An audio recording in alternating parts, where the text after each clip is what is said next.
위한 근골격계 초음파 연수 프로그램을 열기로 했는데 200명 모집 인원이 2시간 만에 마감되게 됐습니다.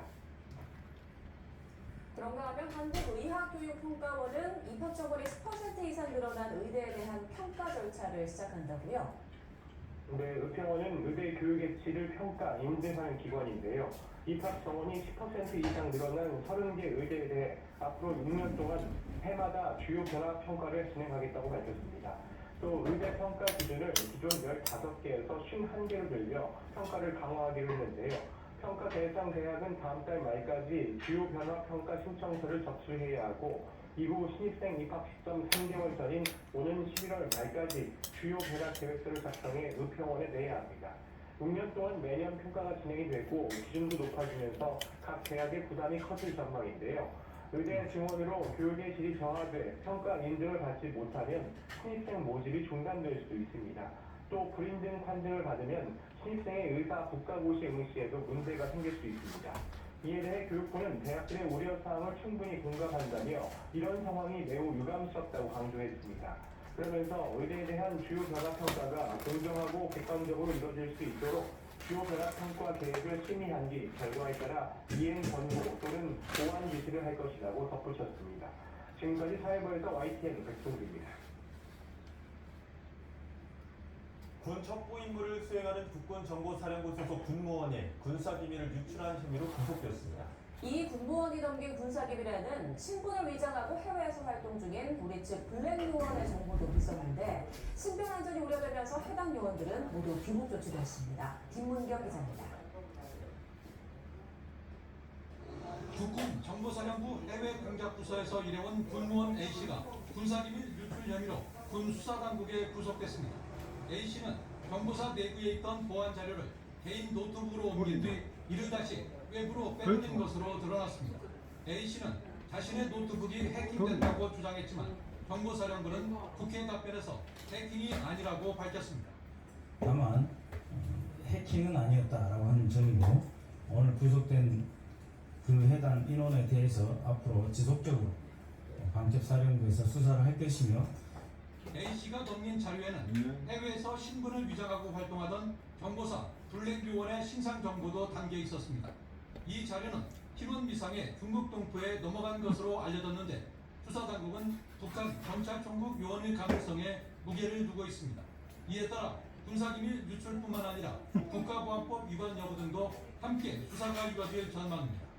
정보사령부의 경우 피해를 최소화하기 위해서 세 가지 조치를 취할 것으로 보입니다. 첫 번째는 일단 해외 파견 인원에 대해서 적극적인 복귀 조치를 취했고요.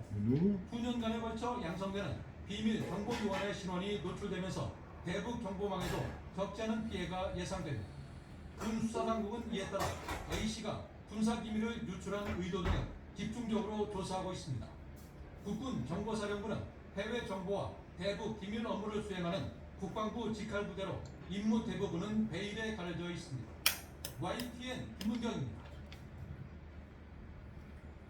같은 아파트 주민에게 일본도를 휘둘러 숨지게 한 남성이 피해자가 자신을 미행하는 스파이라고 생각해 범행을 저질렀다는 취지로 경찰에 진술했습니다. 경찰은 이 남성에 대해 정신감정 등을 검토하고 있습니다. 또 살해독으로 쓰인 보건관리 체계를 점검해야 한다는 지적도 나오고 있습니다. 배민혁 기자입니다. 30대 남성 A씨는 한밤중 같은 아파트 단지 주민을 향해 70cm가 넘는 일본도를 휘둘렀습니다. 피해 남성은 아파트 주차장 입구 쪽에서 피를 흘리며 발견돼 병원으로 옮겨졌지만 그때 숨졌습니다. 경찰은 A씨를 살인 혐의로 긴급 체포해 수사에 나섰습니다. 단위 마약 검사를 하려고 했지만 A씨가 거부해 모발과 소변에 대한 압수수색 영장을 신청할지 검토하고 있습니다. 경찰은 현재까지 A씨가 정신질환 이력은 없는 것으로 확인했는데 필요하면 정신감정도 의뢰할 예정입니다.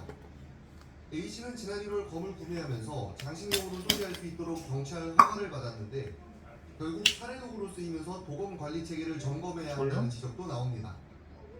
현행 충포화약법상 정신질환 등이 있으면 소지허가증을 받을 수 없지만 총포와 달리 도검 소지허가를 받을 때에는 운전면허가 있다면 신체 검사서는 물론 정신과 전문의 소견서도 제출할 필요가 없습니다.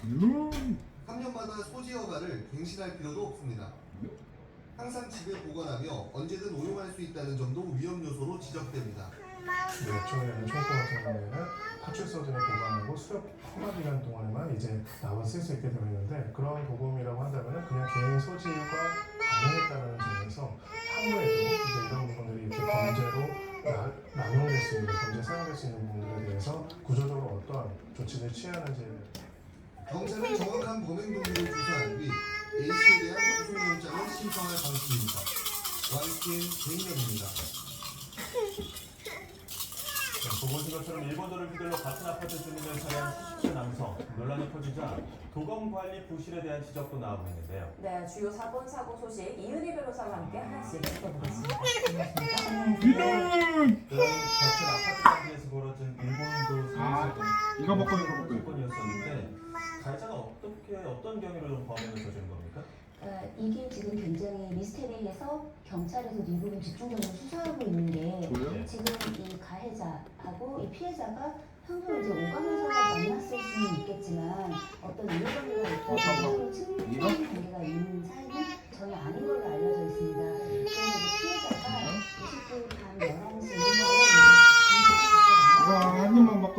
도시에 이런 공격을 받고 사망에 이르게 된 한 입만 사건이거든요. 아. 그래서 이제 굉장히 큰 충격을 주고 있고 게다가 이제 이 범행에 사용된 도구가 사실상 손잡이까지를 포함하는 1m 정도 되는 그 긴 일본도였어서 지금 만약에 이제 이게